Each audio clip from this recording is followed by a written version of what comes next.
అప్పుడు తలకోనలో షూటింగ్ అంటే తలకోనలో మీకు షూటింగ్ అంటే ఒక ప్లేస్ ఉంటుంది ఇలాగ పిల్లర్లాగా, అక్కడికి ఎక్కితేనే సిగ్నల్ వస్తుంది. అక్కడ షూటింగ్ ప్యాకప్ అయినాక ఫస్ట్ ప్రయారిటీ డైరెక్టర్ గారికి, సెకండ్ ప్రయారిటీ ప్రొడ్యూసర్ గారికి, థర్డ్ ప్రయారిటీ హీరో గారికి, ఆ తర్వాత హీరోయిన్కి. వీళ్ళు వెళ్ళి అక్కడికి వెళ్ళి ఫోన్లు చేసి వచ్చేయాలి, ఇంకంతే. తర్వాత నీకు ఫోన్లు ఉండదు. సో అలాంటి ప్లేస్ మా వైఫ్కి అబార్షన్ జరిగింది అండి, ప్రెగ్నెన్సీ ఇది అయిపోయినాక ఇంకా ఆయన ఫోన్ చేసి నువ్వేం టెన్షన్ పడకు, ఇలాంటివి ఉండదు. ఒక హీరో అప్పుడు నేను nothing, I'm just entry Yamadonga సినిమాలో. నేను అప్పుడు ఫోన్ చేసి నువ్వేం టెన్షన్ పడకరా, ఇవన్నీ నార్మల్, ఇవి ఏం ఉండదు, నీకు నెక్స్ట్ పుట్టేవాడు నాలాంటి వాడు పుడతాడు, నీకెందుకు టెన్షను, నీకు ఎక్కడికైనా వెళ్తావా, టికెట్లు వేసేస్తాను వెళ్ళు. ఇలాగ ఫోన్ చేసి పర్టికులర్గా ఆ ప్లేస్కి వెళ్ళిన తర్వాత ఫస్ట్ ఆఫ్ ఆల్ మనకి ఏ పనులు ఉన్నా ముందు అవన్నీ చేసేసుకుంటాం. ఆయన అప్పుడు అది నాకు బాగా గుర్తు. అంత ప్రేమిస్తాడు ఆయన, అంత సరదాగా ఉంటారు. ఒక హీరో అది ఇది ఏంటంటే బయట అనుకుంటారు తప్ప అక్కడ సెట్లోకి వెళ్ళిన వాళ్ళకి మాత్రం తెలుస్తుంది. నేను అసలు లవకుశ కూడా లవ్ క్యారెక్టర్ అనేది చాలా సాఫ్ట్ క్యారెక్టర్. ఆ క్యారెక్టర్ షూటింగ్ చేస్తున్నప్పుడు ఇంకా ఆయన చాలా సరదాగా కూర్చుని, అంటే జనరల్గా ఏదైనా ఉంటే చిన్నది సరదా ఏదో ఒకటి అంటుంటారు, తిడుతుంటారు, ఏదో ఒకటి ఉంటుంది. ఏంటనే ఎంత మార్పు, మీరేంటి ఎంత ఇది అయిపోయారు, అసలు ఎంత సైలెంట్ అయిపోయారు ఏంటి, ఎంత దీనిగా ఉన్నారు ఏంటి అని. సరే అని నెక్స్ట్ ఒక 6-7 రోజుల తర్వాత మళ్ళీ షూటింగ్, అది కుష. ఆయన వచ్చినా ఇంక కొట్టడం తిట్టడం ఏంటనే, మొన్నే కదా బాగున్నారంటే ఇప్పుడు కుషరా. అప్పుడు లవ్ కాబట్టి అలా ఉన్నాడు, కుష అలా ఉండడు వాడు. వాడి క్యారెక్టర్ వెళ్తే బిహేవియర్ వేరే. అబ్బో లవ్వే బెటర్. ఇంక సరదాగా ఆయనతో ఇంకా హీ నోస్ ఎవ్రీథింగ్ అండి. పిజ్జా అనేది నాకు తెలిసి ఎవరు చేస్తారని నాకు తెలియదు, ఇది అక్కడే దొరుకుద్ది, పిజ్జా హట్లు తప్ప ఇంట్లో ఎవరు చేసుకోరు అనుకునేవాడిని. మనకు తెలియదు కదా, మనంత రైస్ బ్యాచ్.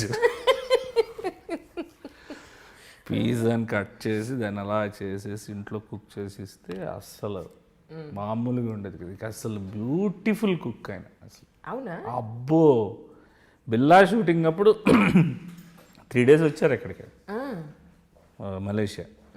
వచ్చి అక్కడ ఈ టమాటాలు ఉంటాయి కదా, 4 టమాటాలు, మనకి సర్వీస్ అపార్ట్మెంట్లో ఏమి ఇస్తాడు, ఎలక్ట్రానిక్ స్టవ్, ఒక 4 స్పూన్లు, 4 కత్తి, ఏమి ఇస్తాడు. ఒక్కొక్క దానికి మామూలు మినిమం రిక్వైర్మెంట్స్ ఇస్తారు. వాటితో పాటు నెయ్యి వేసి టమాటా పచ్చి పచ్చడి చేస్తే, ఇంక మలేషియాలో టమాటా పచ్చి పచ్చడి, వేడి రైస్, నెయ్యి వేసుకుని తింటే ఏముంటుంది, యూనిట్ సార్. అంత మంచి కుక్ ఆయన. ఇంకా మా మదర్ కూడా ఇంకా అసలు ఆ వెరైటీస్ నేను చూసేవాడిని కాదు. పైనాపిల్ కర్రీ ఏంటి, pineapple curry, milk with pineapple curry, ఇంకేవో అసలు. వెజిటేరియన్లో number of varieties, non vegetarian number of varieties. ఇంతంత ఇంట్లో పీత పక్కన ఇంత సుత్తి, ఇది కొట్టడానికి. భలే ఉన్నారు. మరి ఆ పీతలు నోటితో తినలేము అంతంత ఉంటే, సీరియస్లీ నిజంగా. ఇంకా వంటలు ఇంకా అసలు ఆయన ఇంకా ఇంక డైట్ చేస్తే వాళ్ళు పాపం ఏమి తినడానికి ఉండదు. ఇంకా మా బాబు కూడా అసలు డైట్ చేస్తే భయంకరం. మనకే తిను నువ్వేనా తింటున్నావు కానీ తిన క్యారేజ్ అంతా తినేవాడు. ఇంకా ఆయన తింటే మనకు అసలు తినబుద్ది అంత డైట్, సీరియస్ డైట్ అలా ఉంటుంది.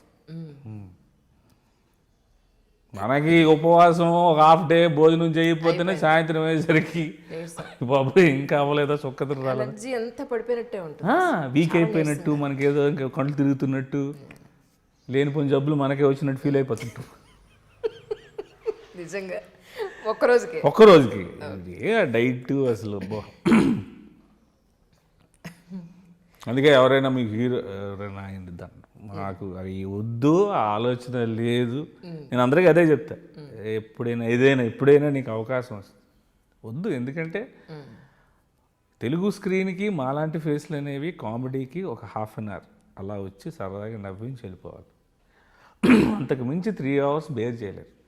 ఎందుకు అంటే మన ముందు నుంచి తరతరాల నుంచి వచ్చిన అందరు హీరోలు అందగాడు, ఎవ్రీబడి ఈజ్ గ్లామర్ బేస్డ్.